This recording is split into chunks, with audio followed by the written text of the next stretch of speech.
What's up, creeps? Welcome. Yes, all of you listening out all there. 3 of you. Those special creeps that listen on the Patreon. This is a Patreon special episode just for you. Jeremy, tell them what we're doing this week. Do you know? Because I honestly have no fun. So I found out earlier what we were doing, so that was exciting.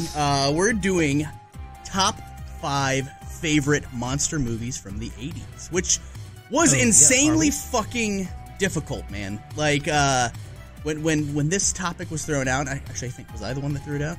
Maybe I was. Yep. Yes, fuck, man, it's been a long day. It's been a long day.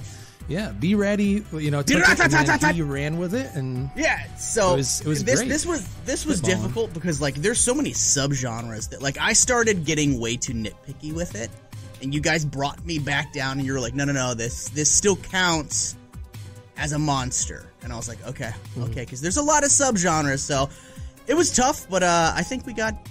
I know I picked some fun ones, maybe a couple unique ones as well that maybe some of our Patreonagist people haven't seen. Patreonagist. Patreon. Yeah, no, I honestly, I expected nothing less from you. That's why I thought this would be a great series. That's why, ladies and gentlemen, we're going to be doing a series with these, hopefully, for you guys. That's why we're starting with the pinnacle of horror cinema with the 80s, and then we'll get to the 90s and 2000s. And I know Jeremy said that his preferred timeline in horror stops in the 60s. So if we go any further beyond that, it may be just me and B-Ratty, and maybe we'll bring some guests. I don't know, but we'll have to hear from you guys if you're enjoying it. And I think you will, because fucking monster movies are the best. I mean, legit. And it's something that we haven't fully covered.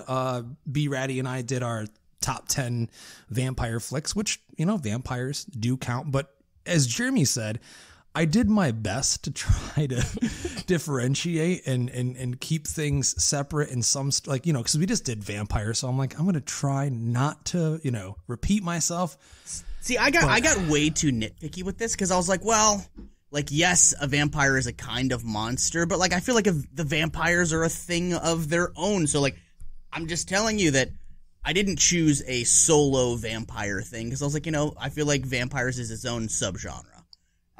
Yeah, that makes sense. It's kind of like I said, I got really, like, deep with it. Like, okay, like, like growing up in the 90s and, or the late 80s and early, in the 90s and shit like that, and going to the video store, like, some of my favorite stuff to rent was monster movies, because what's fucking scarier than monsters when you're a kid? And what kid doesn't love monsters? Sure. Seriously. So, yeah, I mean, but before we get into our actual countdown, pre-show, Jeremy, you were just telling me and a cool little story about something that you acquired. I'm not sure if you want to share that or not, but I think our patrons would like to hear it. Yeah, I'm going to share it with you right now, in fact. You better share it, or Uncle Baby Billy going to come get your ass. Get out here, nerd, BJ.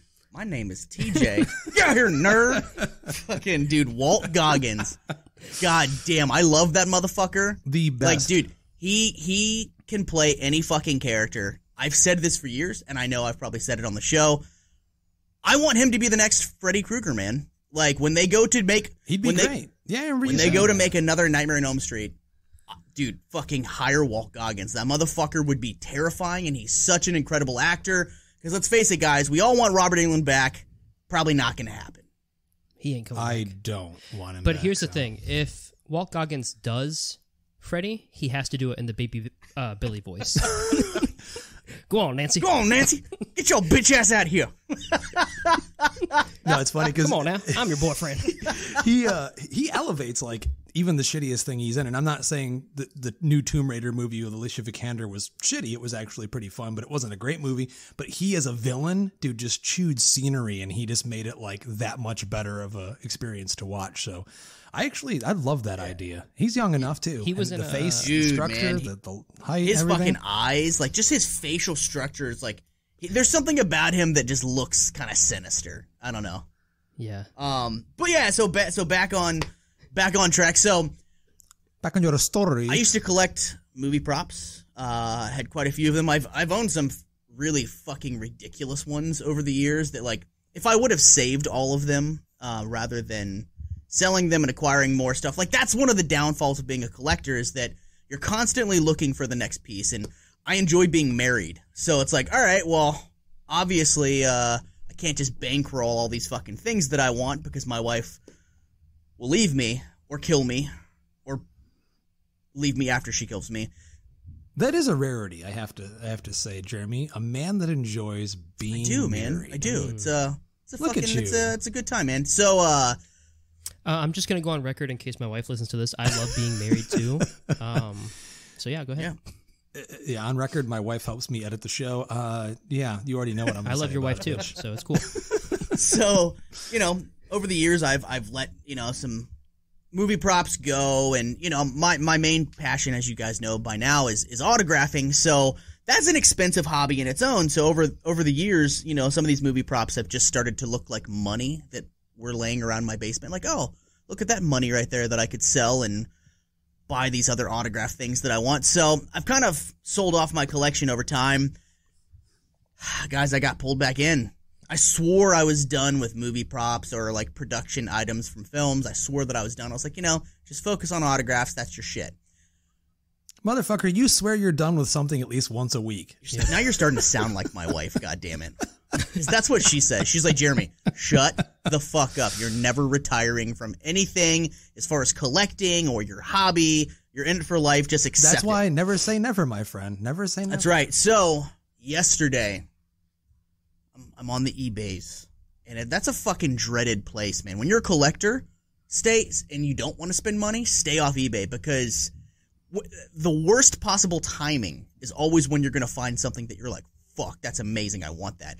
So yesterday I'm scrolling on the eBays, and I see a crew member's jacket, which there's probably only 50 or so in existence, from John Carpenter's classic, the 1982 The Thing.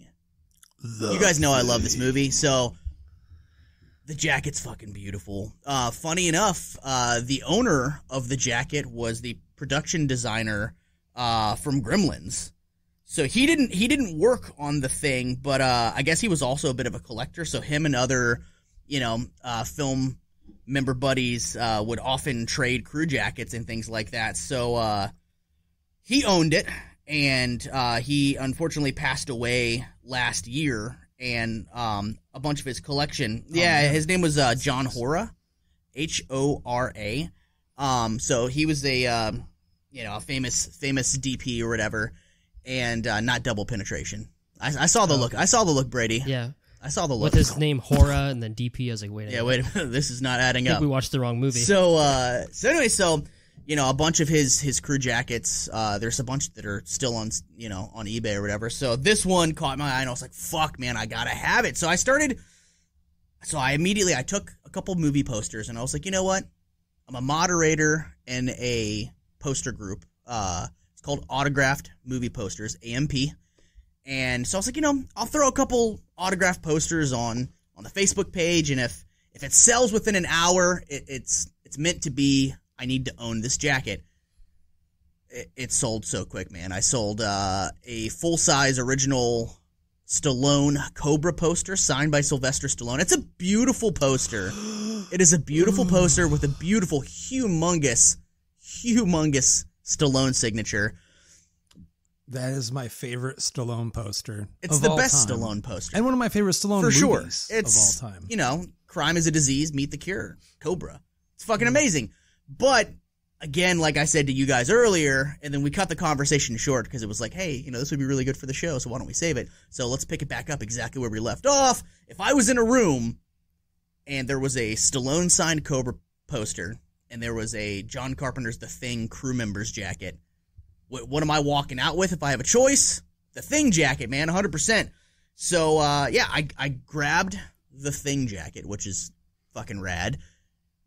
Then I went down a rabbit hole, man. I started looking in my closet, in my belongings, and you got a problem. You have too much shit when you find stuff that you forgot about that you're like, oh, I forgot I had this, but this would be a big deal to somebody else. So I found a machete that was screen used from The Expendables, another Stallone thing. Stallone's hot right now, man. People are interested in the guy. like big time, you know. And this isn't Copland Stallone, where his career had kind of died down a little bit. This is fucking. Hey, man, hold on now. That's one of Dude, his best. I'm not disputing that, but that didn't do anything for his career. That and Over the Top. Over the Top. Stallone films. Listen, he got paid a lot of fucking money for Over the Top. Over the Top didn't totally bomb, but we're not going to go there right now. It just wasn't a huge hit. That's all. So I immediately I was like, you know what? I'll throw this in a little, you know, in a group. Instantly sold. Well, then somebody else hit me up on another poster and was like, hey, I want to buy this poster. Is this one for sale? And I was like, yeah. And it was a Back to the Future signed poster. Michael J. Fox, Christopher Lloyd.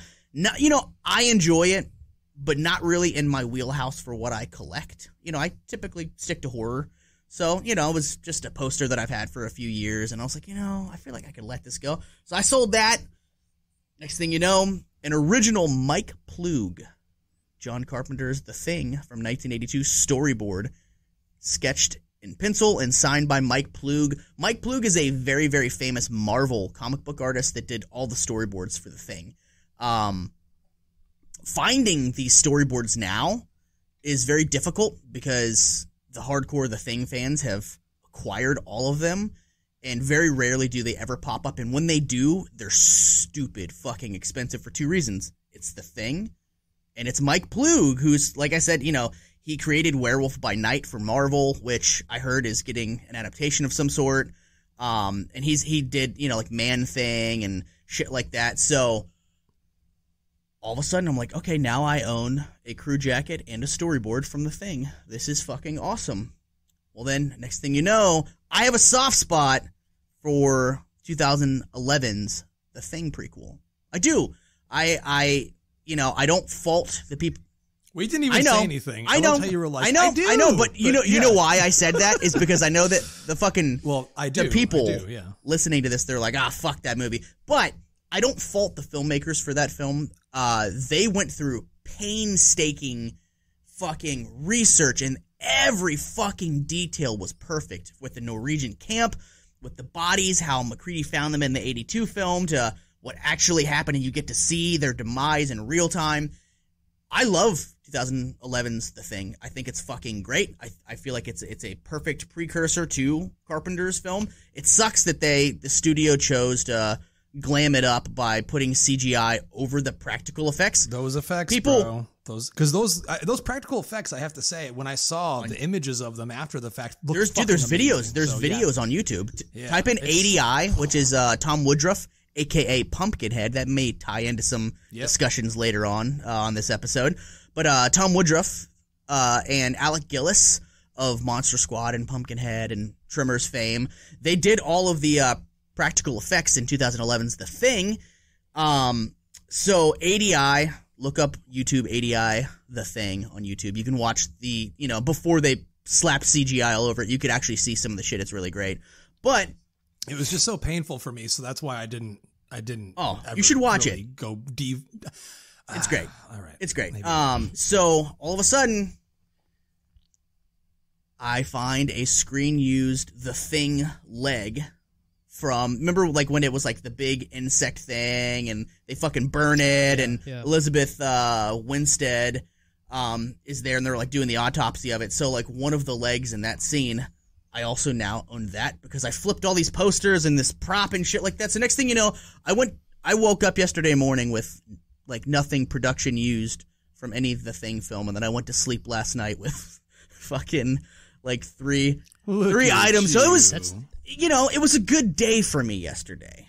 Like the Ice Cube song. American Rabbit Dream, hole, man. bro. You went to the core of the for. fucking earth, man. Yeah. That's way beyond rabbit hole. You went to like the core of the center, like deep down. Yeah. But so I promised myself, like, my problem before with collecting movie props and production stuff is that I collected a little bit of everything, which was fine. But I find the most impressive collections to be people that kind of focus in on one thing. So maybe pun intended. Whatever. So I think, if I do add any more production things, it is going to be from the Thing films, and that's it. I'm not gonna deep dive and start collecting other shit. And that's it. Right. And that's it. Yeah, fuck you guys, man. Make sure listeners keep track of dates here with these Patreon episodes for how many times Jeremy says that's the last thing I'm going to get. That's the last thing. That's it. That's what I tell my wife. So we just need to like record that, and every time he says something, be like, just insert it as a sound. No, it's funny because talking about Stallone being hot. Obviously, our listeners that have been listening to the Epic Film Guys for years know that I met Stallone. I worked on Creed 2, got autographs. That story's legend on the EFG channel. But I was telling her, I was like, no, it's like for my birthday and Christmas. Like I want to go to this event to meet like Stallone again and get an actual photo with him. And because on my time hop, Jeremy, the other day it popped up, you had sent it to me, and there's a picture of him like doing, the double bicep in front of like this school team of girls. And you can see me like with my long ass hair, and I'm like 220 pounds fat piece of shit that I was. And I'm trying to get a picture with my phone out like this. And I was like, no, this is the last time, I swear. He's like the only living legend. And she's like, you already met him. Damn. Like, yeah, but I don't have a picture with him. So I get it. See, Brady, he doesn't have to deal with that. He's just like, I don't do anything. I don't. So, I don't have to I don't have to deal with rejection if I don't ask. Dude, yeah. I mean, I have been on a journey, kind of Pokemoning, meeting all the people that I grew up watching their films and I look up to and I respect. I feel a sense of closure now. Will I continue to collect autographs? Yes, I will. But I'm telling you, you can keep this soundbite. My days of like street graphing are done, man. I'm telling you, I'm done. Listen, I mean, it's a great example though, and you had a great test in front of you. It's still happening right now. Johnny Depp is in Fairfax, which is not that far. Dude, my wife was at the courthouse yesterday, and she saw the cameraman. She was in the same courthouse as Johnny Depp. Dude, he is signing and taking pictures with people at his hotel every single day. What hotel? I mean, we can talk afterwards. But he's taking pictures and signing for people every single day, and I feel so complete with, having met Kurt Russell and kind of checking off all the boxes. Well, you also have like a fucking professional photo with Johnny Depp, and he signed your name. But I'm a fucking collector, so if I can go down the street and get Johnny Depp, no problem. Like a year ago, I would have been there, but I feel done, dude. Spielberg is going to be in DC in the coming months. I'm still going, so you don't. I'm not going, dude. I'm not going because I feel. I'll go alone. We had a plan. I understand. I'm ditching you because I'm done, man. I just could be doing other shit now. I feel like I've been there, done that. I've never met Spielberg. It'd be cool, but that's time I could be spending with my kids. You know what I mean? Priorities are changing a little bit. Take them with you. I don't care about my kid or my dog. Well, your kid's grown, so you'll be all right. I'm gonna meet Spielberg. Yeah. Just strap them on your back. I don't know where she is. She's probably smoking a huge bong right now somewhere, and I have no clue where that is. But yeah, it's all good. So, ladies and gentlemen, enough of Jeremy's stories for this evening. There's plenty. I'm doing the best I ever did. I'm doing the best that I can. I'm doing the best I ever did. So go away. I think someday Jeremy needs to write a book, and you can all read it, dude. Planning a documentary. You've been saying that for years. I know. I need to actually do it. That's the difference. Is like I got this great idea. I remember you saying, you were going to do a YouTube channel actually of this shit. You're like, I'm going to do a YouTube channel of all this autograph. Documentary. Ooh, okay. Yeah. I like that. I remember both though. I'm not wrong. I swear to God, I heard those both. Come out of documentary. Mouth, but you can call it I Jeremy. Yeah. Like iRobot. Yeah. I like See, patrons, this is the kind of awesome, amazing content that you get for paying money to listen to this show. Isn't this great? This is what you're paying for. They're like, well, this is the last episode on. Like, I just heard Jeremy talk about a thing prop for 15 minutes. I'm the fuck out. Yeah, but seriously, honestly, in all seriousness, how cool is that though? Like, you don't see stuff like that just floating around. That's extremely rare. It is, man. For one of the best movies ever made, your favorite director. Yeah. One of your favorite actors. So that's just what this show has always been about, man. The love of film. Mm-hmm. But we're going to get into this shit right now. We're going to be counting down our top 5 monster movies. This is 80s edition. So that means that we can continue this series on decade by decade, whether Jeremy wants to or not. Why'd you say if Jeremy wants to? What the fuck you single me out for? Hey, listen, I'm just going by your comment that you're like, I don't go any further past the 60s. Look, everyone, despite Jeremy, we will go forward with this series. No, dude, hey, man, 70s is cool, 90s is cool, 2000s, 2010s, we're in the 2020s already. We got a lot of fucking... The 50s, Jeremy, the 50s. I mean, dude, I'm down. It's not like I'm like, yo, fuck movies from before 1960. It's just, I haven't really delved into it much, man. It just... No, it's very true. Yeah, we'll give you time. Hey, man, it's okay. Calm down. Fuck you, Brady. I will fucking school you, Brady. Okay? I've seen more horror films. You're gonna school me on 50s horror that you haven't even fucking seen? I'll school you on horror in general. How about that one, buddy? Oh, okay. How about that one? Go for it. I think, how many times have I said on this podcast, I literally just started watching horror movies yesterday? Which is why I'm a fucking school, you bitch! Now this is the time when the patrons are like, okay, I think I'm out now. But no, please stay. You're going to love this. Top 5 Better monster stay, because movies. you're about to see this old man fall. From the 1980s, and this is definitely, like I said earlier on, the heyday of creature effects movies. The 90s still had them, but as the 90s got into the later years, it was more and more CGI. Jurassic Park, as great as those effects are, in terms of practical animal creatures, the dinosaurs, there's also a lot of CG. And then from there, everyone tried to do the same thing. Great example, Jumanji tried to do animals for real. Watch that now in 4K. It's going to hurt your eyes. But we are doing the 80s. So let's start with this week. The youngin', the unknowing B-Ratty. Why do you say it like this week? Like it's not different from every other week. Well, because last week you didn't go first, Jeremy went first. So I'm just going by, memory. Are you that drunk already, motherfucker? Seriously. Yeah. You were drunk last week. You actually dropped your microphone. I have to cut that out of the episode. Well, I wasn't drunk at that part. The thing that you sent me is like a fucking tripod that gets top heavy. I got to set it up in one spot for the whole episode. You got to get a crane arm, dude. Jeremy's got a crane arm. Jeremy sells posters. What do I have? Go sell your wife on the street. I don't give a fuck what you do. Just get it. I'm not going to comment anything because just stand outside of your apartment complex and just do fucking improv slam poetry. I would love to hear that. But I could do it like I could just do cake songs. So I could be like engines thumping, bumping in time. Or you could, you know what you could do, Brady? You could just go pray on your hands and knees to our Lord and Savior known as Melonhead, and maybe he'll gift you with some money, and you couple could, quarters and you could in your probably pocket. just go fuck yourself. Don't ever take Melonhead's name in vain like that. You understand? Melonhead is my Lord. What and about Savior, Buckethead? What about Buckethead?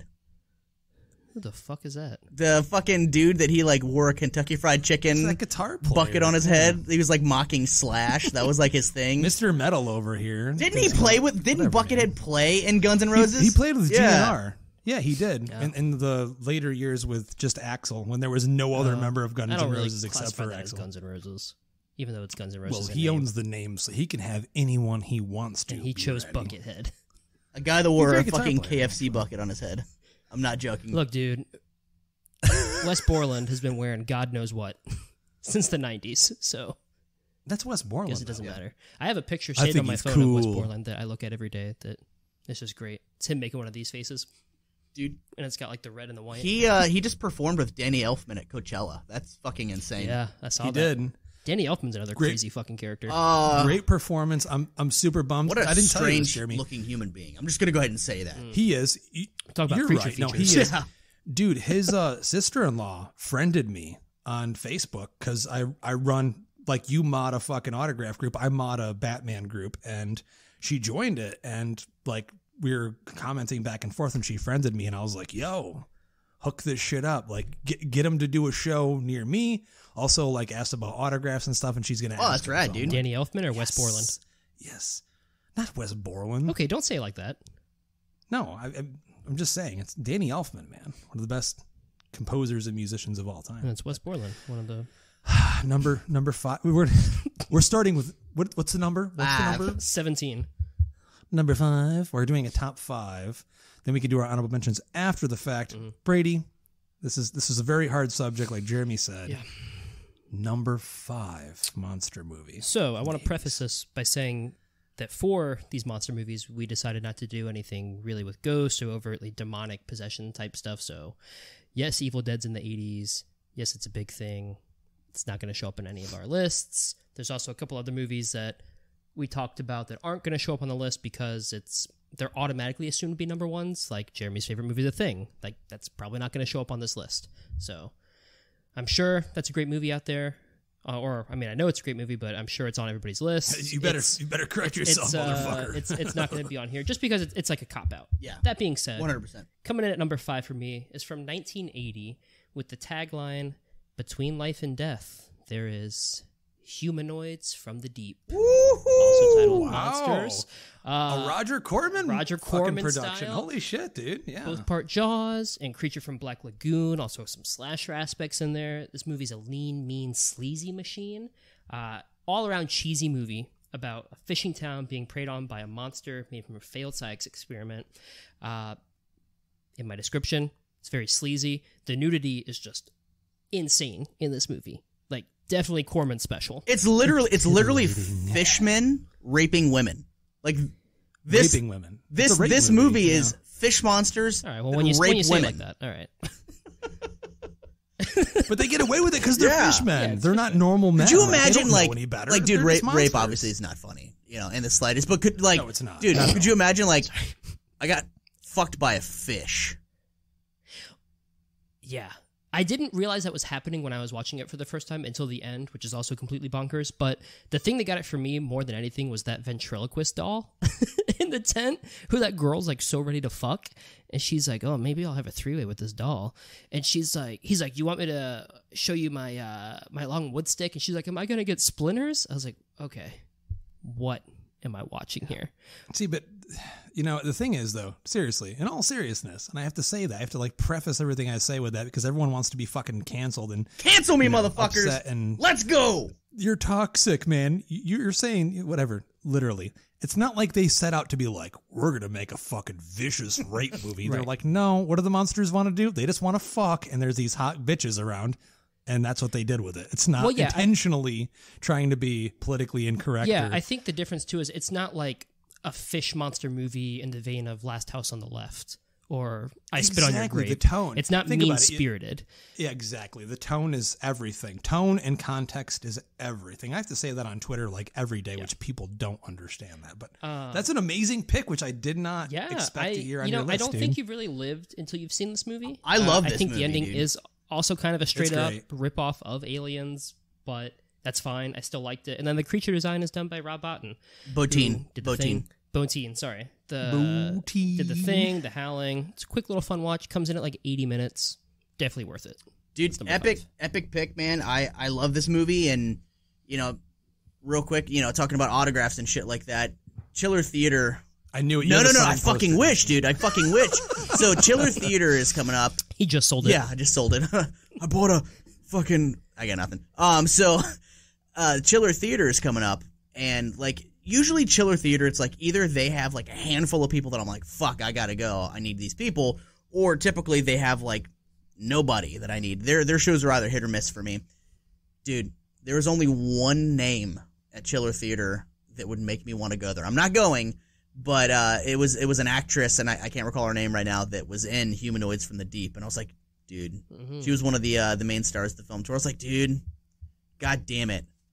I would love to have a Humanoids from the Deep signed poster because it's so ridiculous. I would love to meet Roger Corman. He's somebody that I've never met before. Was it the scientist? Alive. Was it the scientist? Dude, I think so. He must be an alien because he's still alive. I'd love to meet him as well. He's a fucking legend. Yeah, something. I can't recall if it was her or not. But great. Number 5 pick. Did not expect that from you, B-Ratty Alada. Well, I like to surprise everyone, All right. Well, I guess I'll jump into my number 5. I was 2 years old when it came out because it came out in 1986. Phantom of the Opera.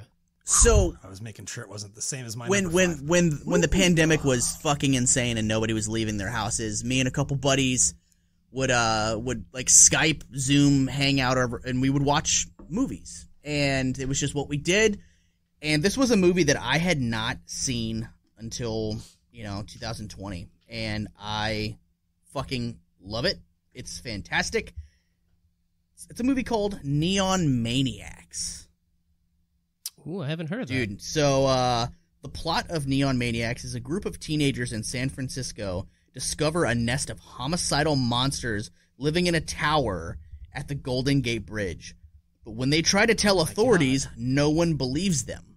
Okay? So, dude, this movie is fucking insane. There is a shit, like you should Google right now Neon Maniacs. It looks like samurai? Dude, there's a samurai monster. There's, like, oozy, gross. Dude, this movie is insane, and it's so much fucking fun. I bought an original theatrical poster for it, and the only person that, like, does any type of, like, autograph signing or, like, is even, like, remotely, like, somebody who you would know is, dude, Andrew Divoff is one. He plays, like, the djinn. Yeah, the djinn from Wishmaster. He plays, like, a doctor monster in this movie. Neon Maniacs is fucking insane.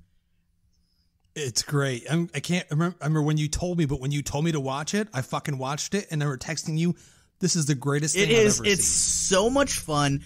And, Justin, please do me a favor. At the end of this episode, can you please play the song from that movie, Baby Lied? Because I'm gonna try to find it. It's on YouTube. It's on YouTube. Okay. Dude, I'll put it on there.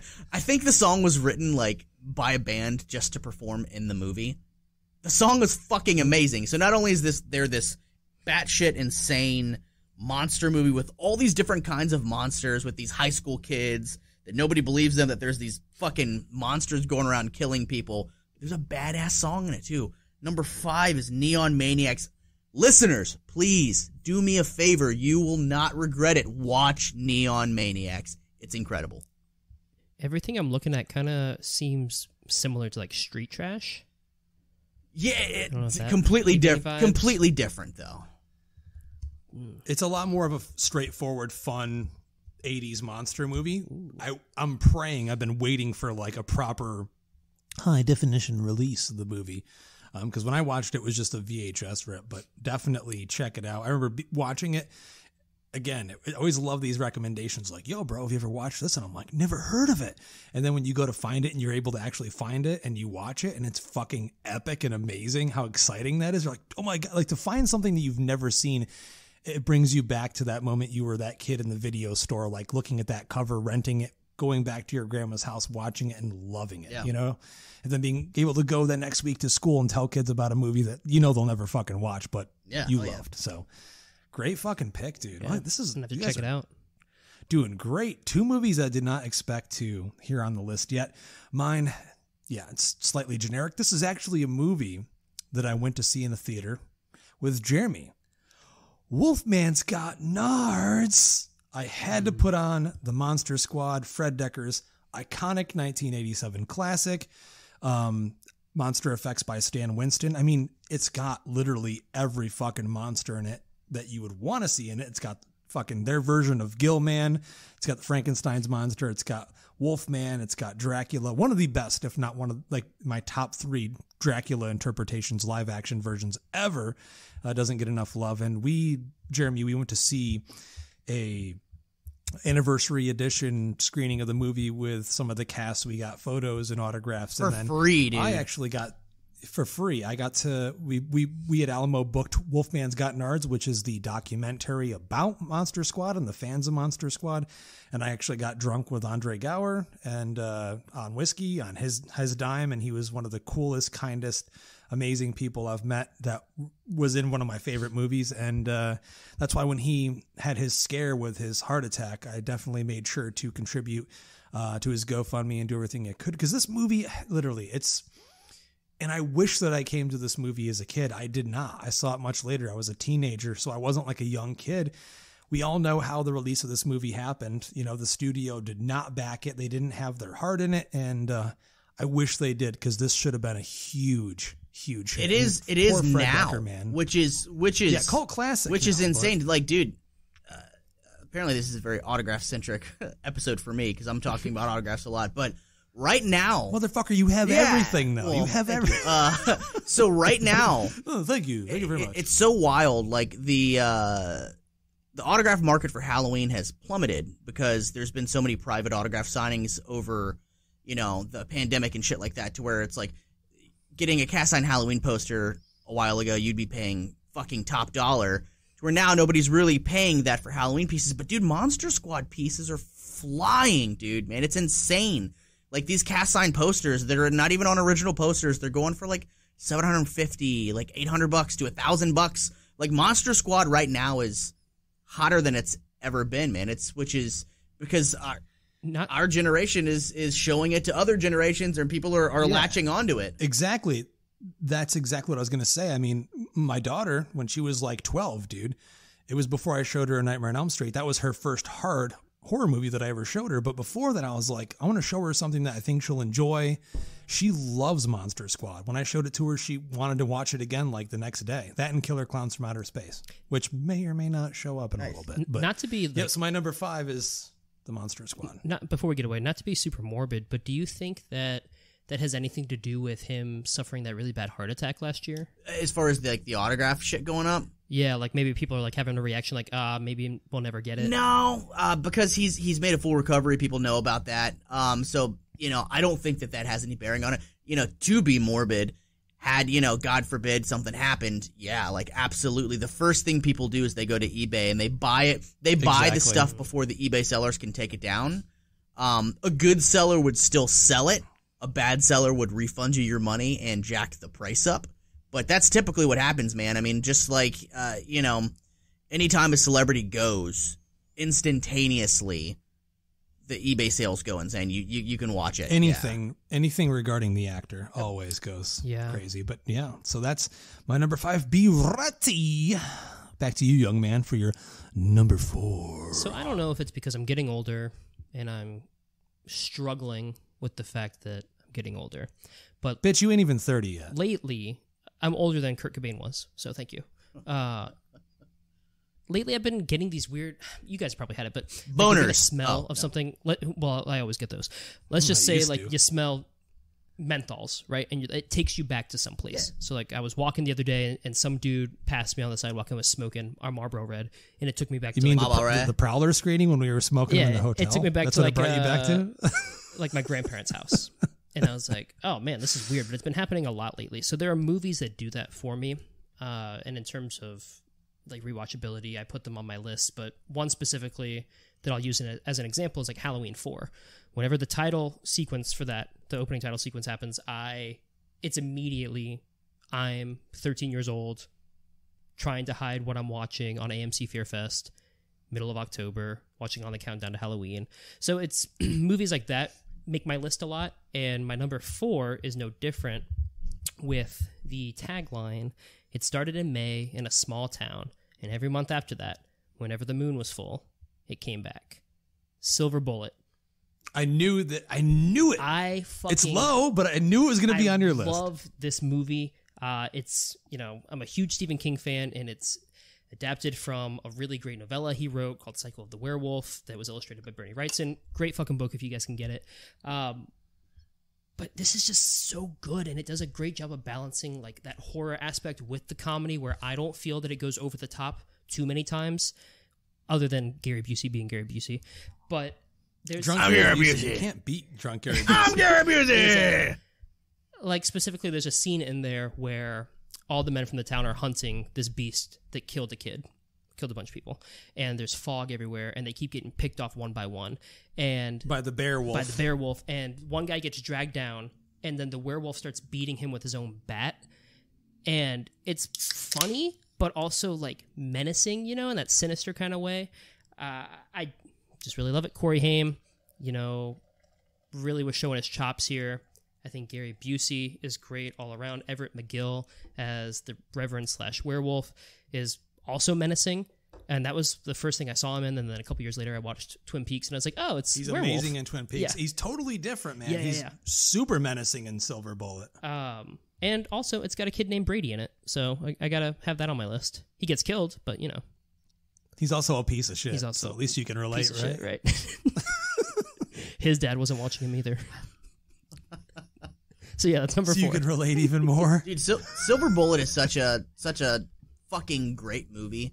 I remember watching it when I was a kid, and being like, man, I wish I was handicapped and had this wheelchair.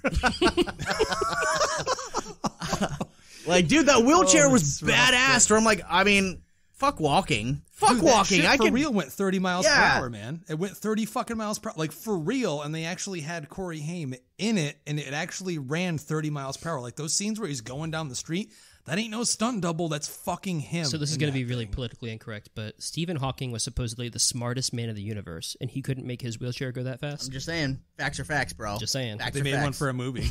So... That's a great pick, man. good I one. enjoy this movie all the time. Like, you had mentioned before, Brady, that it's around 4th of July when this one hits for you, and definitely for me as well. Yeah. It's that, like, summer has started, and it just feels like summer. Yeah. Like, all that. And I'm hoping to, it's on my list to go check out the filming locations. Been there. I've been I'll there. admit the transformation. You been on the bridge? have. Oh, have Yeah. you? North Carolina? Where them picks, motherfucker? I gotta find them. see We 'em. played in my band back in the day played in the town that they filmed it in. So, yeah. Whoa. Yeah. Shit, man. I That's was awesome. going to say that the transformation scene is great, but I don't like the overall creature design as much as I thought I would. Don't worry, bro. Looks No just like a one bear. does. It's just it's But it's then- kind No of one it's likes kind that of like werewolf. it's kind of like the masks in Halloween H2O. It's like, you just learn to live with it and go, you know what? That's just fine. That's fine because the movie's good. Yeah, and then also the last part that I'm going to say about this, the little like instrumental trills whenever there's about to be a murder or right after, you know what I'm talking about, where it's like, doo-doo-doo-doo. It's like, ooh, Yeah. gets you every time. Got him. Yeah, man. Got him. Get him. That's me. What about you, Jeremy? What's number 4? Number 4 is a Number is a four. film from 1983. It's another film that I discovered later in life. It wasn't one that I rented when I was a kid. I do remember the box art for it. The box art is fucking badass, but it was just something that I always kind of said, next time, and it was never next time. I just always chose other stuff until maybe 10 years ago. I finally was like, all right, let me check this out, man. I really started, going down a rabbit hole about 10 years ago with any 80s horror film that I hadn't seen. I started seeking out, and I remembered this one, so I watched it, and man, I fucking love it so much. It's The Deadly Spawn, and I don't know if shit. I've only seen this Dude, once. it's Brady. Have you seen this? I have, actually. Yeah, dude, it's Surprisingly. yeah, right. Yeah, that is surprising. No offense. It's so Yeah, it's all right. It's so good, man. Like, it's the practical effects. Like, this movie had a very, very limited budget. Wasn't this filmed in like upstate New York or some shit like that? Yeah, I pretty think sure it was. if I It had a remember very limited correctly. budget, but the practical effects in this movie are absolutely amazing. The plot is alien creatures invade a small town, and 4 teenagers, along with a young boy, attempt to escape from them. So, like, dude, these monsters are like kind of like red with these fucking massive fangs and tentacles and shit like that, and like, dude, these alien creatures, they're like, it's getting bigger in the basement of this house, and like, this kid realizes that there's these alien monsters in this house, and there's little slug worms, and then they grow bigger, and it's insane, man. Absolutely insane. It's a great time. Finding anything from this movie is kind of difficult, so I'm stoked that I own a little Here Here we go. This is a collecting heavy one for me this episode, but it's a little statue from Deadly Spawn. It was like a little model kit that came out back in the day, like probably early 90s, if not late 80s, and it looks beautiful, man. I love owning it because, dude, I search Deadly Spawn more often than I should on eBay, and there's like never fucking anything good. So it's a great one, man. If you guys haven't seen it, you want to watch a lower budget but really, really well done practical effects monster movie from the 80s, this is it. Great pick, dude. Well, there it is. And my number 4. Come on, do it now. If it bleeds, we can kill it. There's no way that I can do an 80s monster movie episode. This was so hard, ladies and gentlemen. Seriously, the two ladies that are listening. I know that's all we have on here. I put so many restrictions on the like what I considered a monster movie and shit like that. That Dude, I should have put this one on there too, but I was like, I really restricted myself. I was like, no. I get it, man. I get it. It's an alien. I know there's probably going to be more aliens that show up on my list in a little bit. But at the same time, like you can't deny that Stan Winston design and just the fact that in reality, all Predator is the thing from another world in a jungle that's invisible. It's just a different version of those classic 50s monster movies, but also with a huge action element to it and a great ensemble cast. Jesse the Body Ventura, Arnold Schwarzenegger, Carl fucking Weathers, even Shane Black in there, who went on to direct The Predator and a bunch of other amazing movies that I love. Iron Man 3, Kiss Kiss Bang Bang, one of my favorite movies of all time, movie. The Nice Guys. He's in this movie, and he was just an actor at this point and a writer. He's the one that wrote Lethal Weapon. The movie itself is by far one of my favorite movies of all time. We talk about comfort flicks all the time on the show.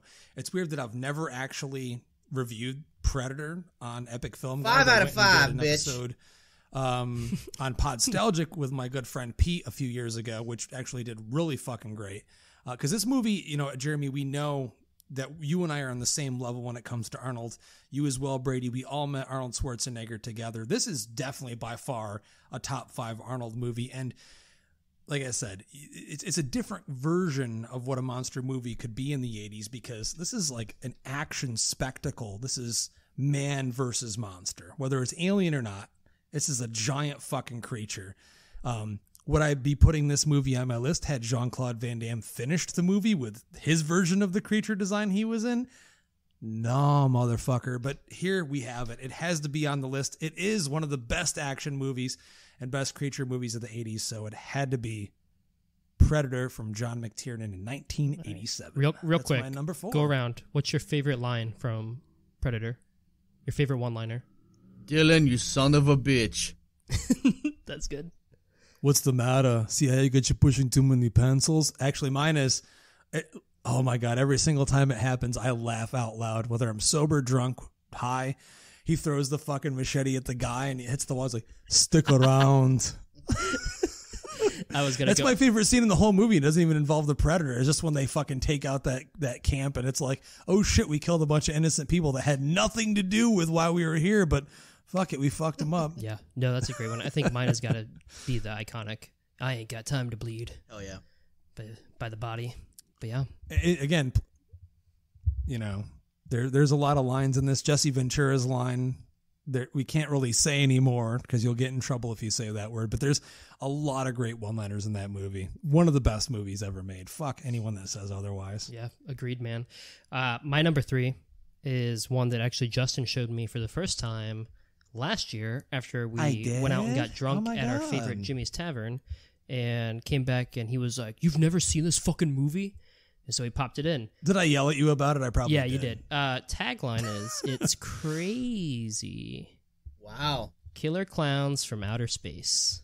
Oh, yeah, I did show you this movie. Yeah, and I'm very upset now that it took so long for me to watch this, but I hated clowns growing up. I still pretty much hate clowns to this day. Tim Curry's portrayal of Pennywise in the miniseries It was something that I watched when I shouldn't have watched and scarred me for life. Basically, the power went out when I was watching it. Shouldn't have been watching it, and my room was like in the basement of our house, split foyer, and I was trying to walk back to my room, but it was like you took one step every 30 seconds to listen to everything around you, because I was sure that Pennywise was down there. Well, my dad was coming downstairs at the same time to try to find the breaker and just ran right into me in the dark because he didn't think I was up and scared the shit out of me. He was also naked, but we don't have to get into that. But Brady, was his wee? Yeah, it smacked Brady in the fucking forehead. It went. Son, sorry that went in your mouth for a second. I'm so sorry. Oh my God. Not to have too many stories about my dad's penis, but there was another time. My dad slept naked, and there was another time where we had a mouse problem in our house, and I got out of bed one night and just barefoot stepped on a mouse, and it squeaked. So I freaked out and just started screaming. So my dad comes running downstairs thinking that something was happening to me, and the lights come on and he's just butt-ass naked. Dick flopping. it's flopping. It's still like a couple seconds behind him. And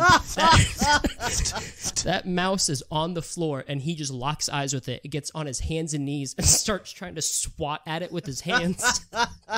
Brady, were his balls jiggling as Everything he did that? was jiggling, and I just sat there on my around? bed in horror. Like, I don't know. It was, that mouse saw like a pendulum swing. It was like... Oh my love you, Dane. god, But, dude. yeah. So, anyways, going into my number 3, Fucking great. Killer Clowns from Outer Space. You're never gonna beat that. Just want to let you know that was a high point forever. Right. So this movie's peak level of 80s camp, I think. Whereas I was saying Silver Bullets like kind of balances that act for me. This one kind of goes balls to the wall with it, and I like it. And the thing that really captured me is the color schemes in it. Because most of the horror that I try to catch up on or watch is very dark, very sinister, very brooding. And this one is just that carnival colors, man. It's beautiful. And the set design, the costume design, like it reels you in. And like the shadow puppets, the cotton candy, it's all great. It's all silly, sinister fun. You know, like that scene where he's like, oh, I'm going to knock your block off. And then he knocks his fucking head off. I was like, holy fuck, what are we watching? And it's just a great time, and super thankful Justin finally got me to watch it, because I probably wouldn't have watched it on my own. And and, classic.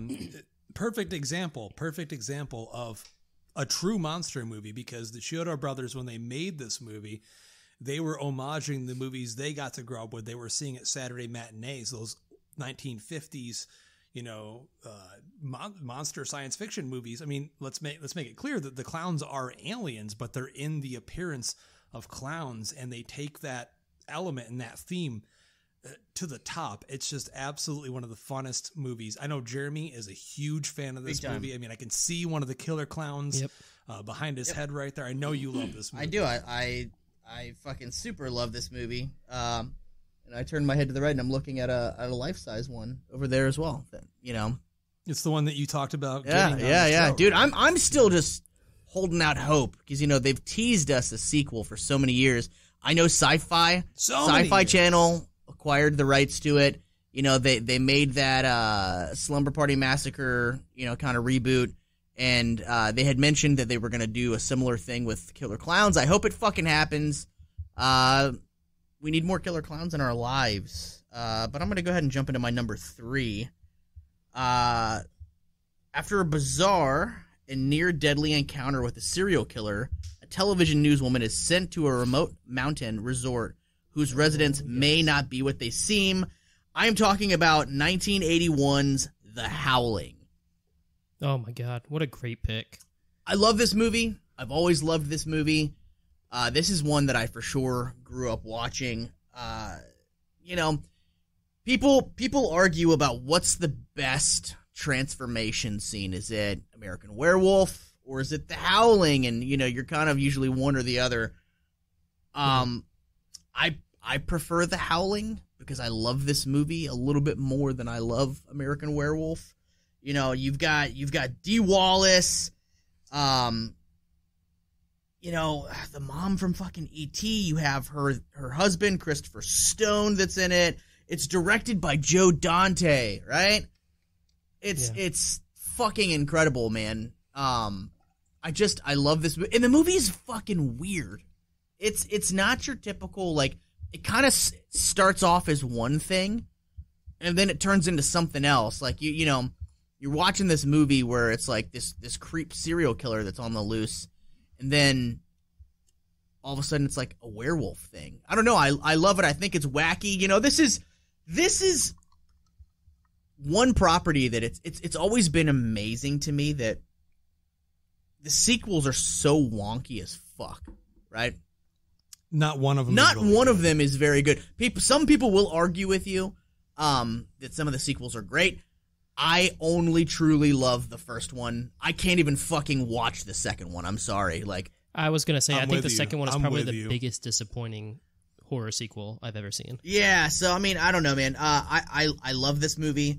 I love the werewolf design. Robert Picardo is fucking terrifying. Like, absolutely terrifying as the villain, Eddie. So this is one that I can pop on anytime and just sit back, relax, and just really, really enjoy the ride with this one. So what I always think is funny in this is that Dee Wallace and Christopher Stone were married for a time, and they play husband and wife in this movie. But then they're also in Cujo together, and he plays the guy she's having an affair with. And I thought that was always cool. Yeah, I little it's things because like they that. were banging for real, Brady. I saw like a really kind of sweet and heartwarming video of their daughter in real life, and it was Gabrielle. Is that her name? I don't know. I mean, but yeah, maybe. You're just like making up names. You're like, yeah, fucking Leslie. I'm like, oh yeah, sure. No, it's Gabrielle. No, it's Gabrielle. Brady probably fucking stalks her on Instagram or something. But she posted like a little video on social media, and it was her attending a screening of The Howling, probably within the past couple of years. And in the video, she goes, I love going to see this movie because I get to see my mom and my dad, because, Christopher Stone has passed away. Oh, and so she goes, I get to see my mom and my dad together and like loving each other and kissing each other and know that was something that was real. And she said, it's a moment in time that I get to watch my parents in love and kissing and being affectionate towards each other. And she goes, it brings me close to my dad every single time. Like, dude, really. It's unfortunate that she also has to watch her dad like cheat on her mom. He's like dicking down some werewolves with werewolf, bitch. No, and here's the part where my dad dicks down some werewolf. So there it is. But yeah, look, it's not true love unless you see your dad's dick. Oh my god! Okay, I guess it's full circle. It's full circle. Great pick, dude. Seriously, one of my. I gotta be honest. This was such a hard list. This is probably showing up in my honorable mentions. That's how hard this list was. I screened this for Terror Tuesday at Alamo DC Ashburn recently with the brand new Shout Factory 4K restoration, and man, this movie fucking always rules. By far my number 2 werewolf movie of all time. It's just one of the best, and Rob Boutein's effects in this movie in terms of the transformation, they rival Rick Baker's An American Werewolf. This was the beginning of him showing what he had as a makeup effects artist in movies. And Comfort Food, another movie.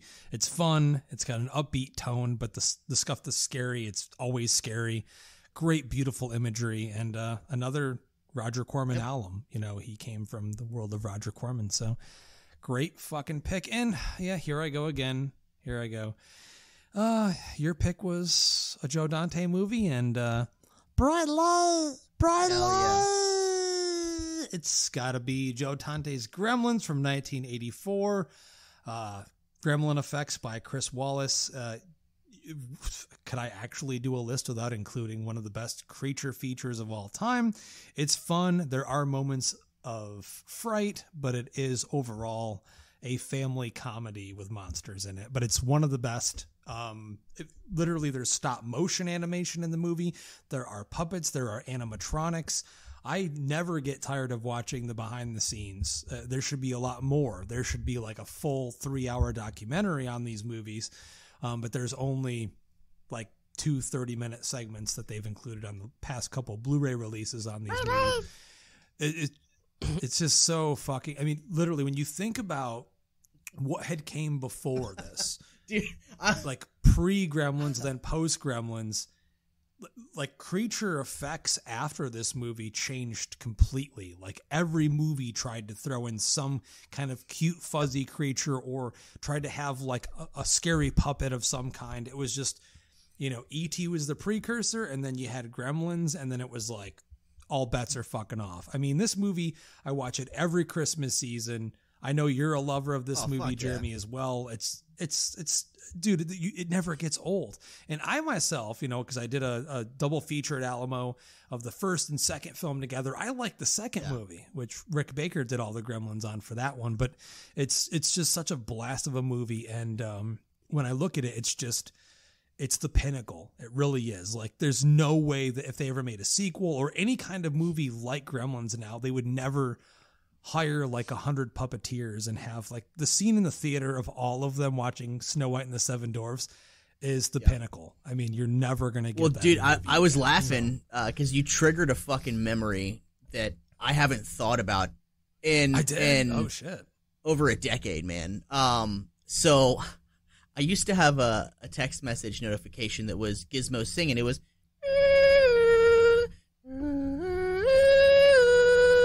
right. Of course, you have the range to do that too, don't you? So, dude, I'll never forget. I was in some like realtor office, and I was purchasing my first home, and I got a fucking text message, and I hadn't put my phone on silence. All of a sudden, it was, and the fucking realtor literally went, "The hell was that?" Like, did not know. The hell was that? Like, he's like looking around, like, I don't know what the fuck that was. And I was like, "Baby Billy Freeman, what the fuck was that?" Go on, nerd. Fucking.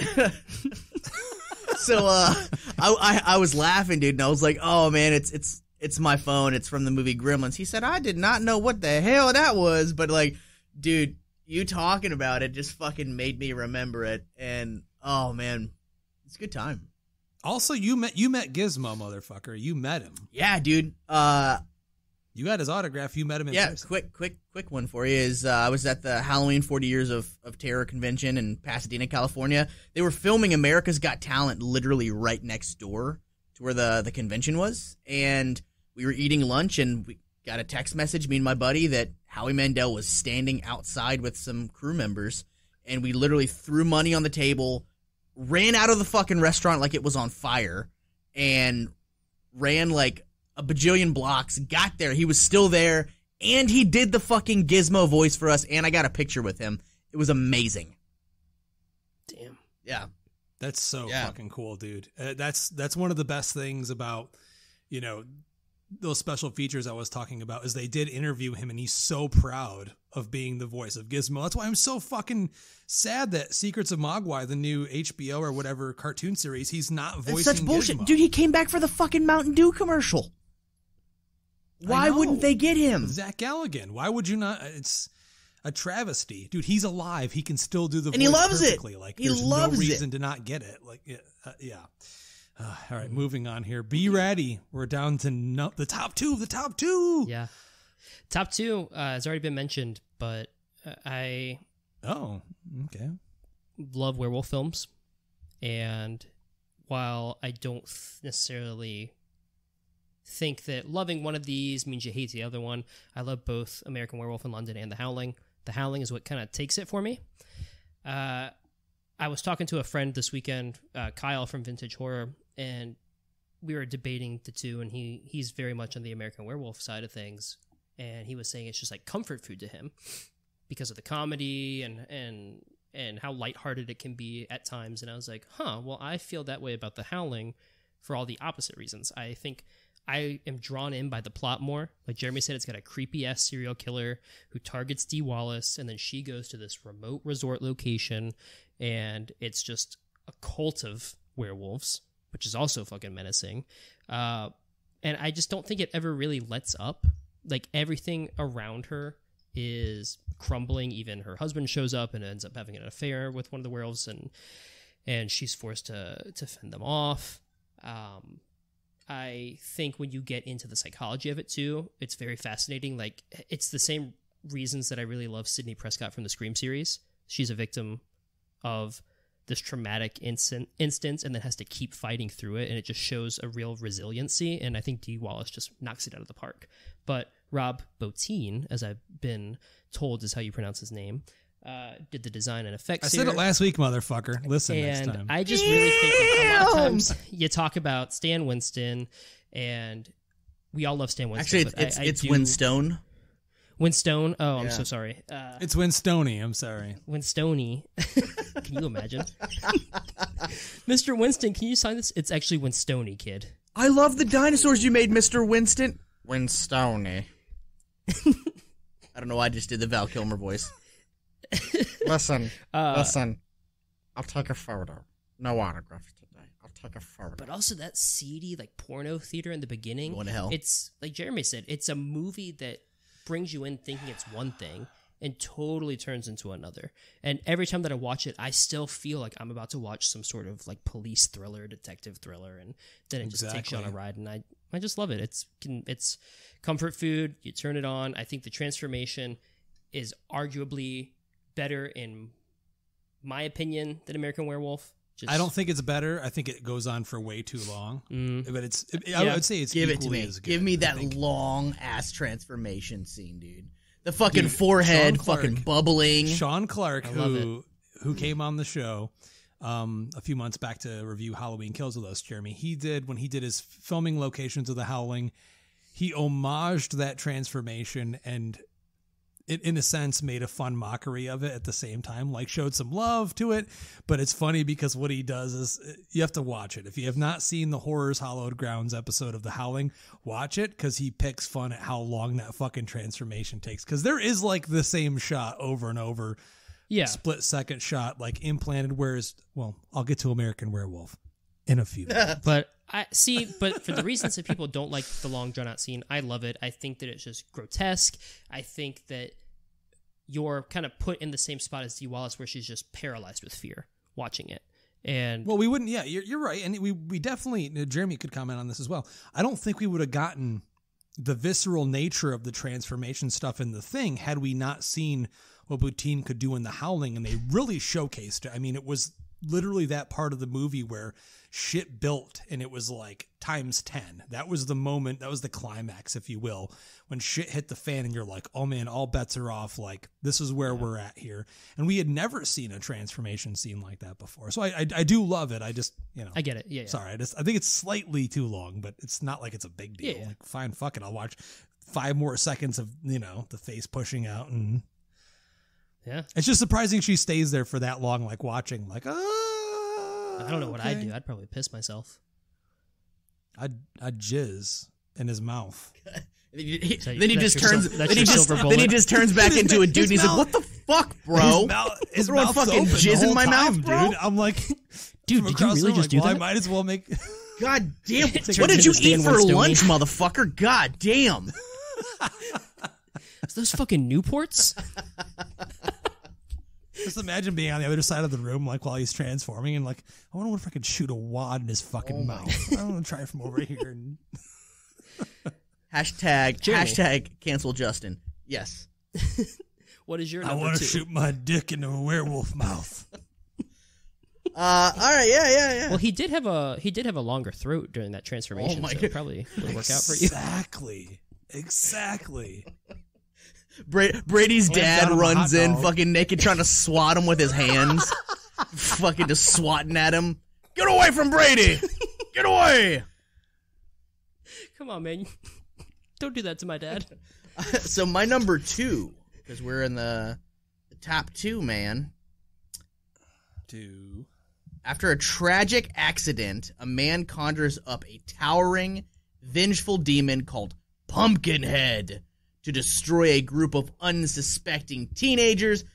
Of course, I'm talking about 1988's Pumpkinhead. This movie was a fucking institution for me growing up. Pumpkinhead.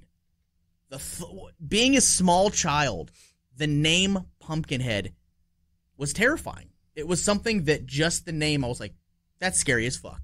There's a monster called Pumpkinhead. I want nothing to do with it. That's scary shit, but I did want something to do with it. I rented the movie often.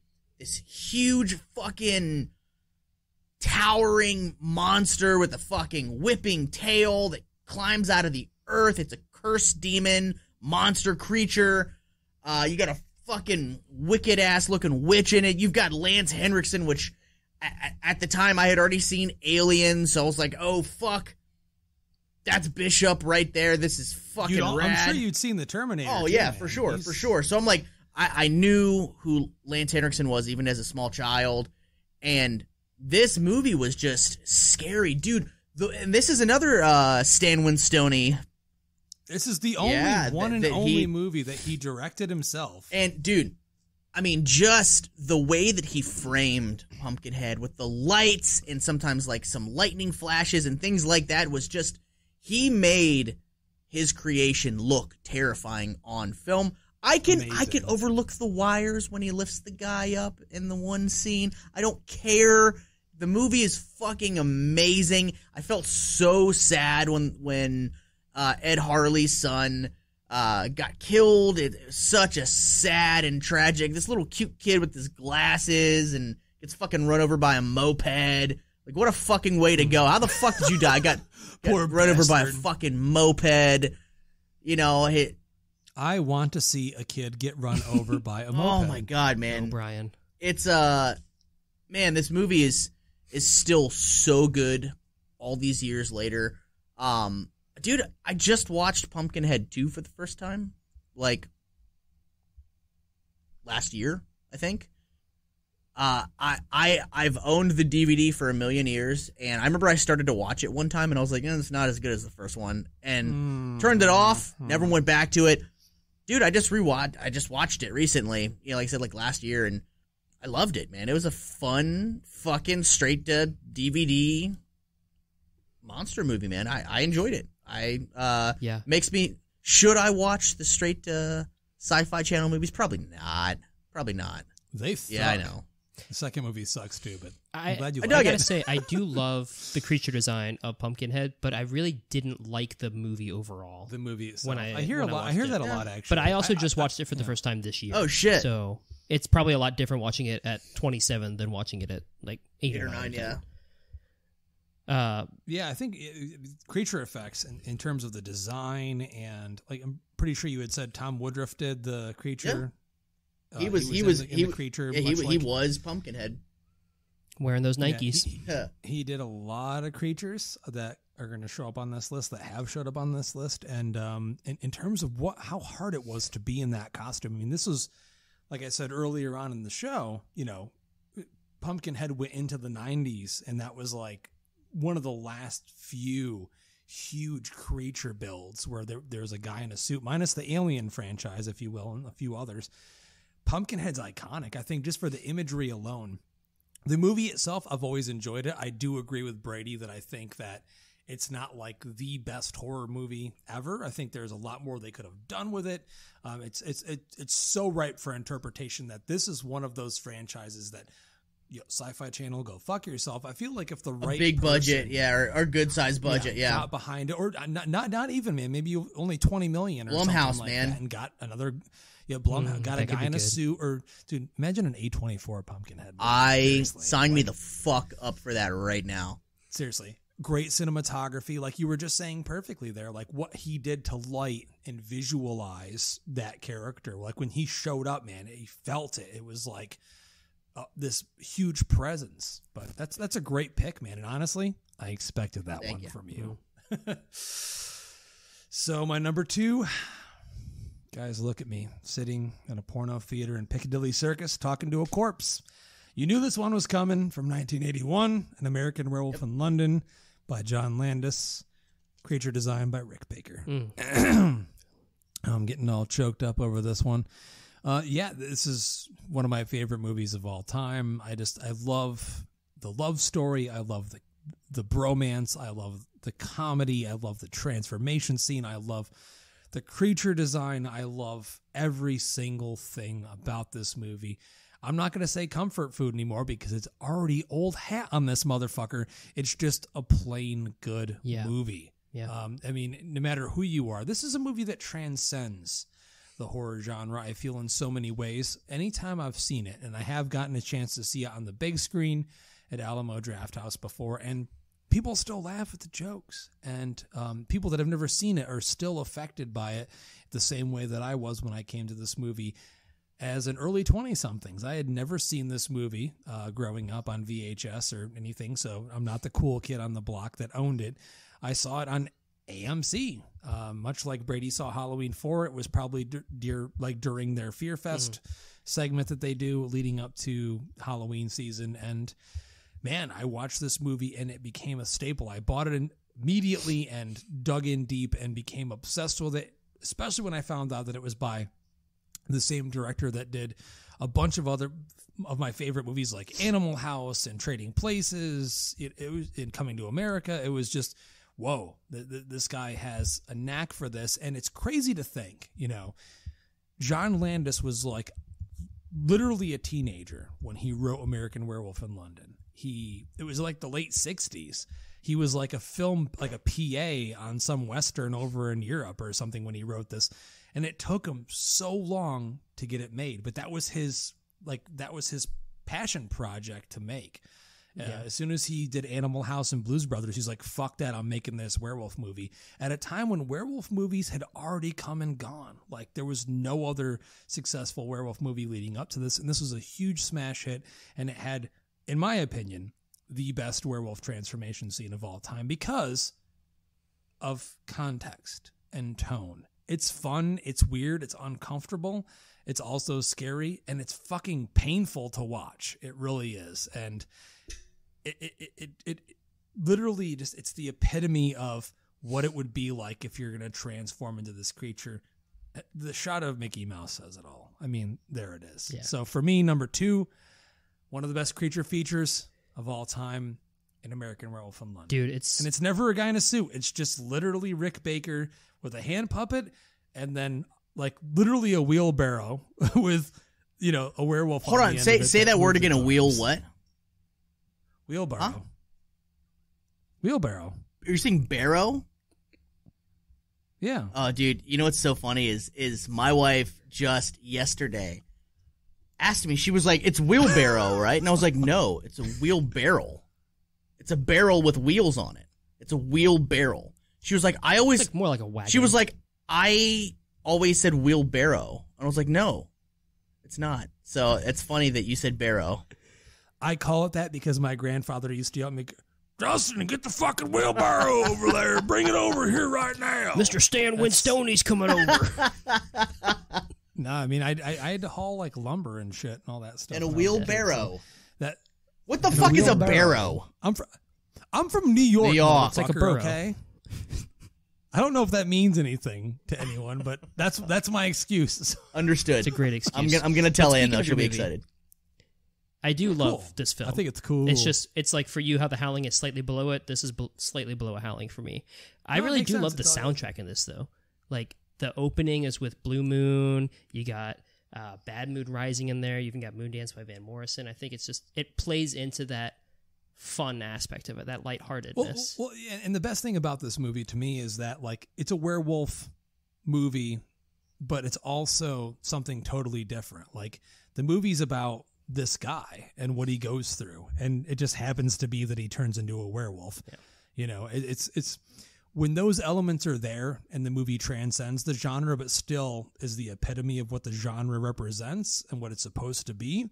When it can do both of those things, that's when it's special to me. So that's why it has to be this high. I mean, you can be a good horror movie all you want. You can be a good horror comedy all you want, but you can also be something that transcends and goes above that. And for me, this movie does that. Well said. I do also think that this has one of the most terrifying werewolf howls.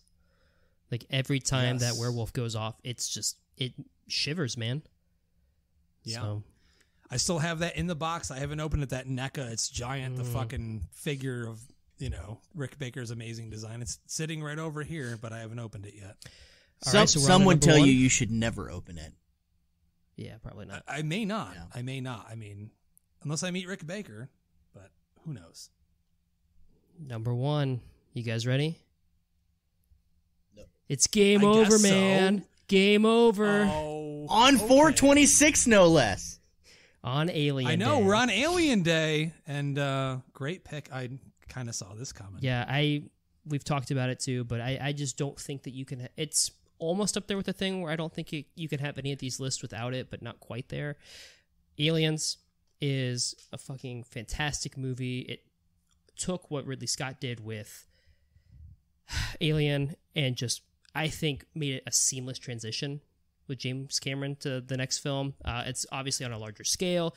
I think that this one's more sci-fi first, then horror, instead of horror sci-fi. I'm not sure if you guys agree or not. Do, yeah, for sure. But I think that works out extremely well, even on the bigger scale. And this time, similar to Predator, it takes a group of macho people, the Marine unit, and then pits them up against a bunch of xenomorphs. And it shows that these people that you think are going to be big and bad really aren't. And it expands that lore of the xenomorphs. in a really, really good way. And I think the design is just peak what we're going for. I think that when you think of creature design of the 80s, Xenomorph is top. Dude, the reason that I'm looking forward to Avatar 2 so much is because James Cameron is the undisputed king of the sequel. He's the only person, in my opinion, to have ever fucking just made a better sequel than the original. Arguably, of course, because you know, the original Terminator, man, I fucking love it. But like, dude, original Terminator, yeah, same. Yeah, but most people consider Terminator 2 to be the better film. Most people consider Aliens to be a superior film to Alien. So that's why I'm like, you know what? I fucking dug Avatar for what it was. And this guy is so convinced that what he has is gold, that he's staking the rest of his career on it by giving us 4 more Avatar movies. So, like, dude, I'm inclined to believe that he's going to do it again. So, amazing pick, dude. This was a movie that was so huge for me as a kid, Brady. That, like, you know, like I said, I was very meticulous while choosing my list because I was like, oh, well, you know, it's an alien thing. I don't know if I could, you know, obviously alien monster, same thing, whatever. But I put too many rules on mine. But realistically, that should also be on my list because, like, dude, I'm looking at my original Kenner 90s aliens action figures right now. Weren't those dude, the best? I still love them, man. I love, dude, Kenner is my favorite toy line of all time. Like, the Kenner Predator line. Dude, Kenner had Predator, Batman, fucking RoboCop. They did, you know, the Star Wars of the 90s figures. They did so many of the best my favorite, man. Robin Hood, Prince of Fuck, yes. I had that shit too. Dude. I love it, man. Dude, I did. Aliens was so huge for me that this was another film that I rented over and over and over again, man, because it was scary, but it was fun. It was fast-paced. It was action-packed. You know, so many great one-liners, so much just amazing and diverse characters in the film. It's perfection, man. It is fucking perfection. I saw Aliens before I saw Alien. I didn't even know that there was a film before Aliens. Like, that was like the part 1. Like, I had no fucking idea, dude. I was a kid. This was like pre-IMDb. I was like, cool, aliens. Fuck yeah. There's aliens in this goddamn movie. And then all of a sudden one day I discovered Alien. I was like, wait. And then I like looked at the back of the box and it was Sigourney Weaver. And I was like, holy shit, there's another one that came before it. Isn't it crazy thinking back to the days when you could just name a movie about the subject matter with one simple title? You wouldn't have to come up with a subline or anything else. This movie's Alien. Oh, yeah, the sequel? Aliens. Yeah. There it is. They're like, we're going to make a third. They're like, fuck. No, we got to put a 3 in front of this one. Are they going to put more aliens? So famously, when the studio sat down with James Cameron and said, you know, do you have any ideas? You know, there was like a dry erase board, and he wrote the word alien and then famously wrote the $sign as the S and was like, yes, I have an idea for all of us to make a lot of money because I have a great idea. Yeah. What a baller. I'm sure in a few minutes I'll get a little bit deeper into that. But all right. I would say real quick, I would argue that Alien is a scarier movie for me. 100%. I agree. 100%. Aliens just, it's beautiful, man. In my eyes, just in terms of creature design. Like when you see that queen xenomorph just ripping fucking people in half. God damn. Dude, and like it doesn't get better than that. That is the wonder. That is the wonder and amazing quality and aspect of practical effects. Dude, we're talking about latex and rubber, and that thing looked fucking amazing. It looked terrifying. That was a thing that you would shit your pants and die from a heart attack if you ever saw something like that in real life. And it was guys that created it, again, with latex and rubber. Now we get CGI stuff that, I'm sorry, it doesn't make me feel the same way when I... No, it never will, because when you look at it, Jeremy, you're not seeing a physical thing. You know that it's real, whether it's, a prop or not.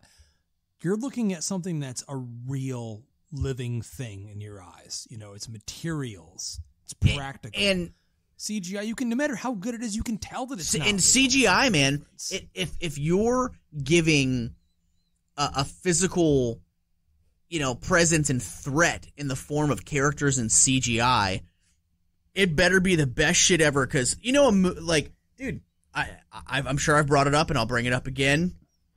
I Am Legend with Will Smith. Dude, had they done it practical effects with just fucking, via like The Walking Dead with people in prosthetic makeup and shit like that, it could have been an incredible fucking film. I hated that fucking movie because all I saw was video game characters going up against Will Smith. It was never scary.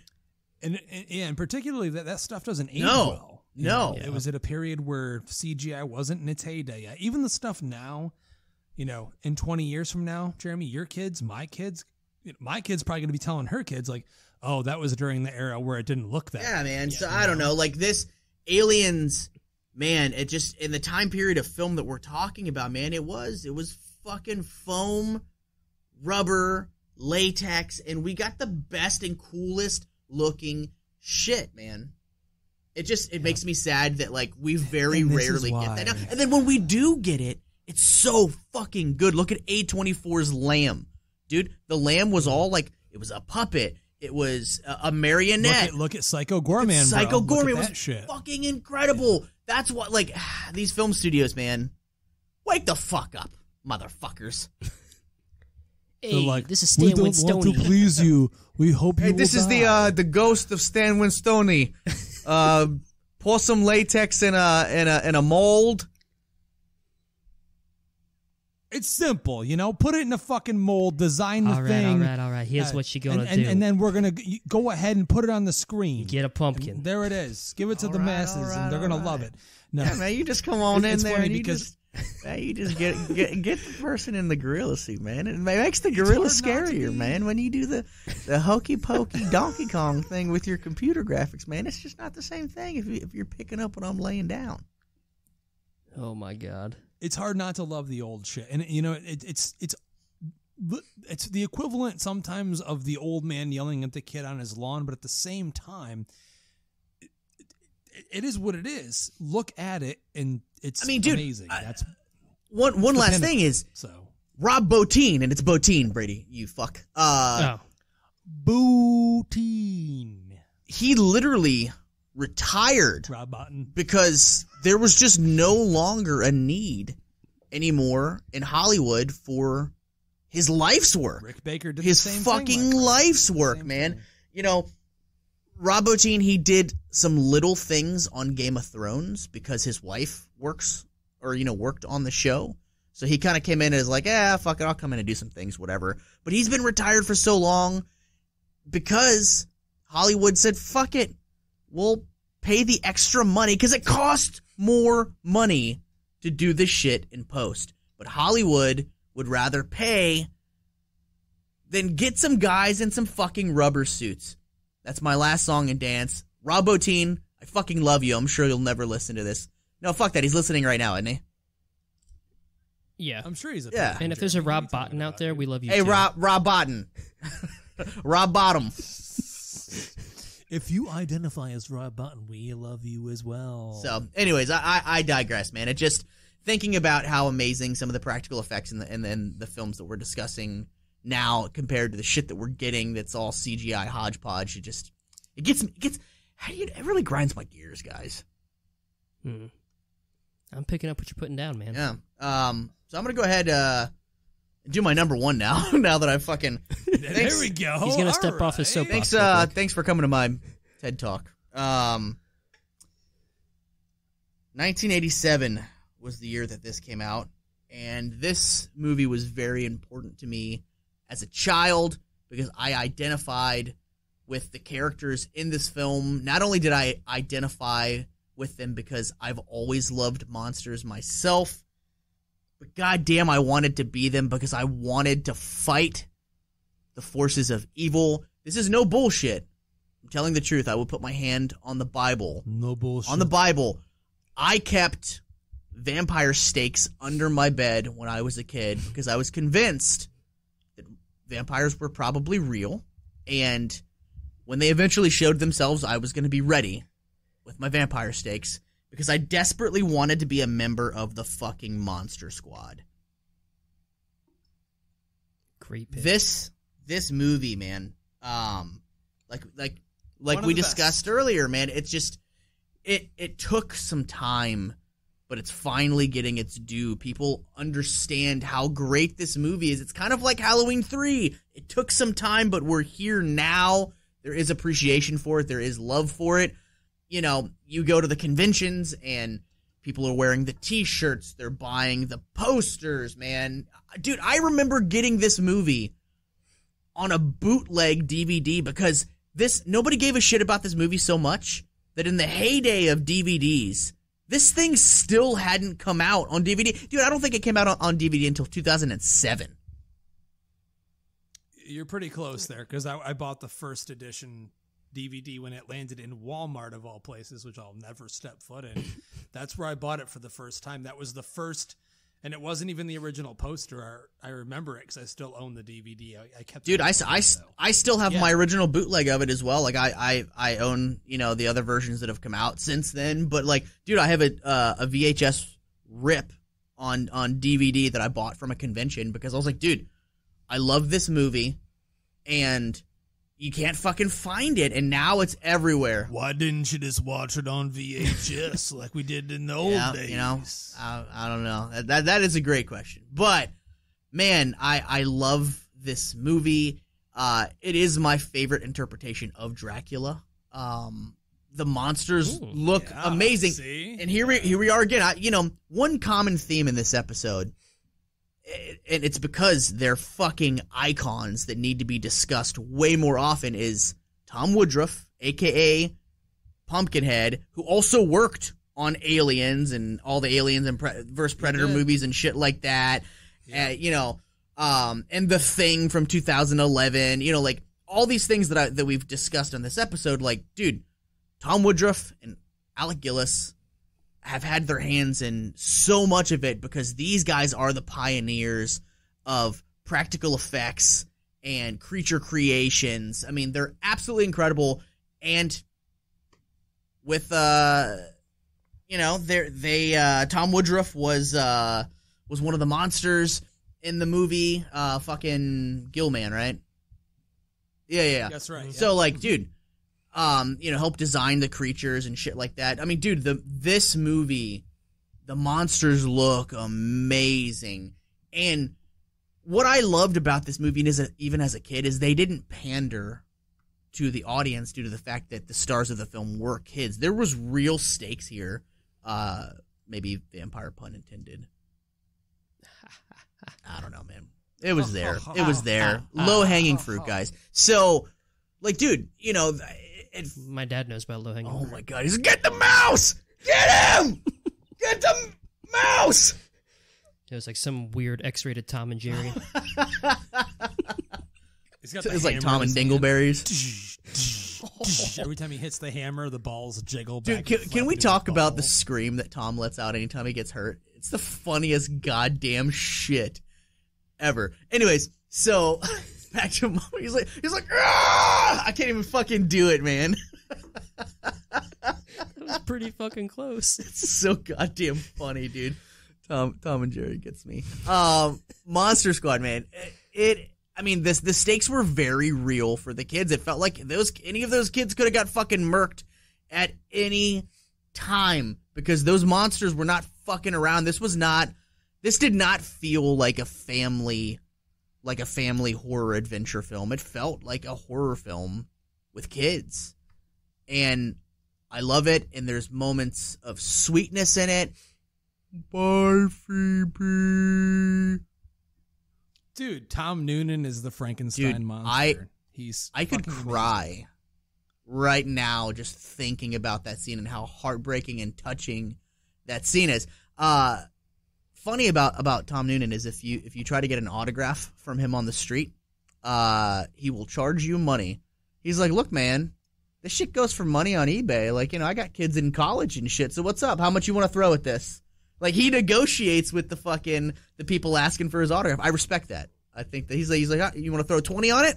I'll sign for 20. This here House of the Devil autograph. Dude, House of the Devil is so good, man. So good. But yeah, so Monster Squad, I identified with it so much as a kid that it's still one of my favorites, and I'm glad that it's finally getting its due, and that is why it's my number 1. Love it, dude. Perfect pick. You guys, seriously, before I get to my number 1, really, it's been an honor. You've surprised me, both of you have, with your picks. Some amazing movies on there, almost all of which, I think all of them I've seen, actually. Mine, yeah, here I go. Follow Lock and Step with Brady. Get away from her, you bitch! It's gotta be. It's gotta be James Cameron's Aliens. I cannot pick anything else because it is, alien movie or not, the best monster movie of the 1980s because of the fact that it took what a monster movie was with Ridley Scott's Alien, built upon it perfectly. Jeremy, you said it exactly a few moments ago. James Cameron's the only guy that took original first movies and then built upon them, the Terminator being his own movie and then doing it with Terminator 2. And he was like an up-and-comer. He'd only done the Terminator and, Piranha 2, which he got booted from. He was a new director, and we know the production was absolute hell. The British crew, they rejected him. They did not want him on this movie. They did not believe in him. He was not Ridley Scott. And what he created with this movie, there were 6 guys in xenomorph suits, and what it looked like was 100. And Brady, you said it perfectly earlier on, the Stan Winston, that Queen design and seeing it in action, that is, in my opinion, the best movie monster probably effect of the entire 1980 decade in terms of science fiction, horror, action, you name it. It's just there. It's pinnacle. It's never been topped. I mean, I know in Alien 3, they tried to, plenty of movies tried to top the Alien Queen, and I mean that whole ending is just so iconic.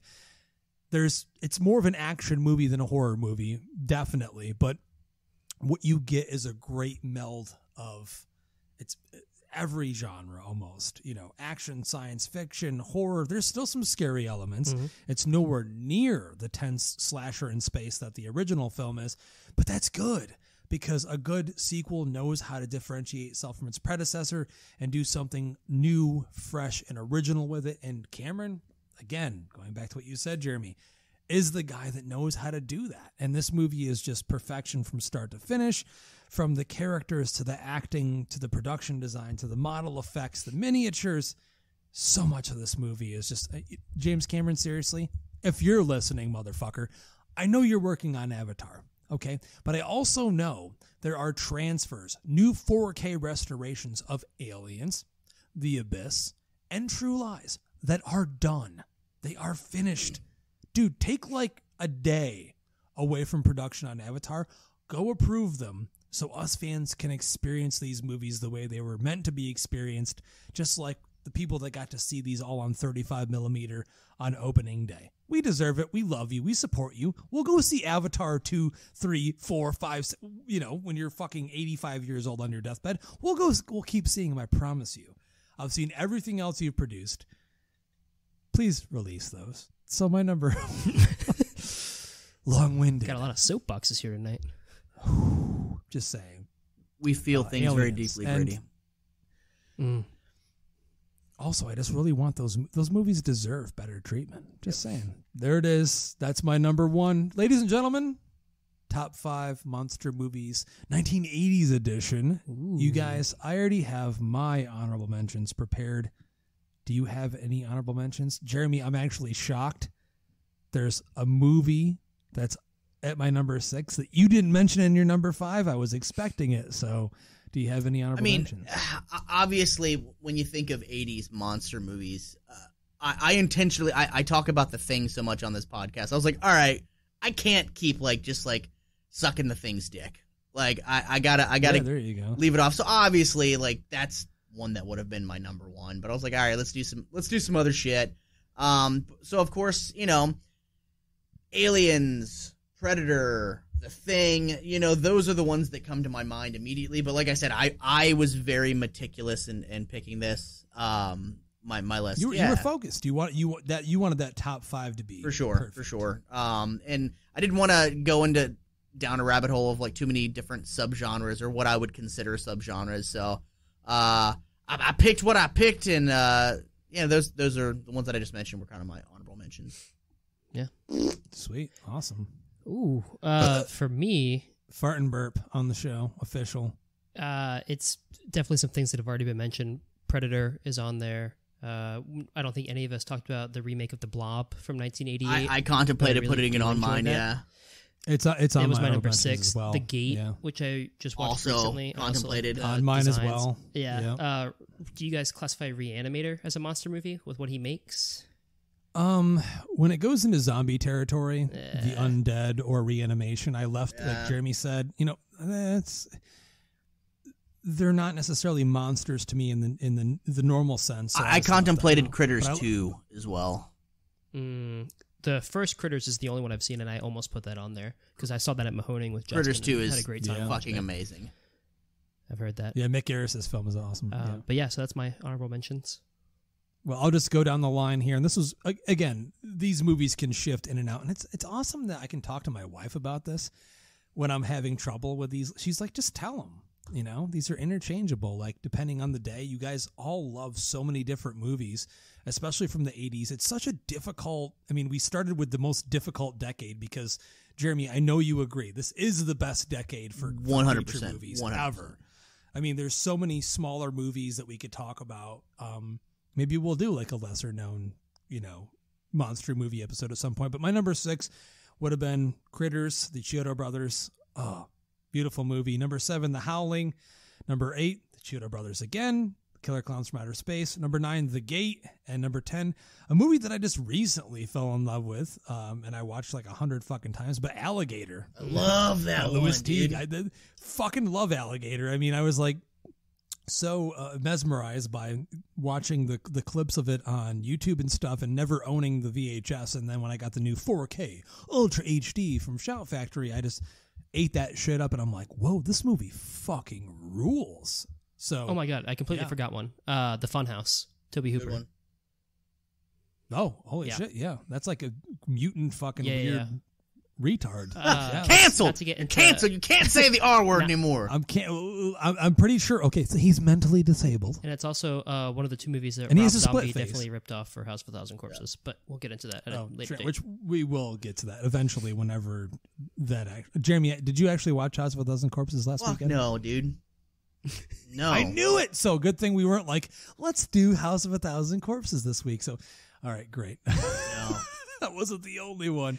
Ladies and gentlemen, we don't have to thank you that much because we are already thanking you by giving you this amazing content that you're paying for. We don't have to tell you where to find us because you are our patrons on our Patreon. You are the best fans that we could ever ask for. You're already giving us money every single week to produce content. So I promise you that as much as we can give, we're going to give you this Patreon exclusive content. We're going to keep pushing. This is going to be an ongoing series. I think the 90s will be a great period to go through monster movies. The 2000s, we can just continue on and continue on. But I just wanted to take the time, again, thank you so much because you're so special. Like, I've never had anyone give me money to talk before, and you do, all of you. So I hope you all enjoyed this episode. And Jeremy, you just have to do the voice because it's your time to do the voice, and you have to do it. Hey, thanks for not trying to redirect my GeoCities traffic to you, your MySpace page, because I heard that you had Seosin as your profile song, and the band is lame, bunch of sissy girls, you know what I mean? So I actually listened to the recent Seosin album yesterday, the last Anthony Green one. I like it a lot, actually. Yeah. So, but yeah, Elon Musk. So, what do you think? Elon Musk just bought Twitter. Are you on Twitter? Are you leaving if he makes me choose my top 5 and then lets me put a song on my profile, I would consider it. It was cool back in the day, though. You could just like add random songs to your profile, so when people would go on there, like, oh, best. Didn't have it. You could put your own band Yeah, song dude. on the profile. It was the best. It was like It was like, hey man, publicly choose your top 5 favorite friends and fuck everybody else. Choose. It's like, all right. It's a good way to let somebody know you don't And like then them. if you booted somebody from your top 5, you had a falling out. Isn't that why they made like top 10 and they made top 20 and shit? Like, I think eventually at the end they were like, let's just make it bigger. And then people would still be mad, like, why am I in your top 18 but not your top 5? They're like, bitch, because I fucked you 2 years ago and you were only good at head. So that's why you're there. Well, on that note, thank you guys so much for listening to a very special Patreonage episode of Epic Film Guys.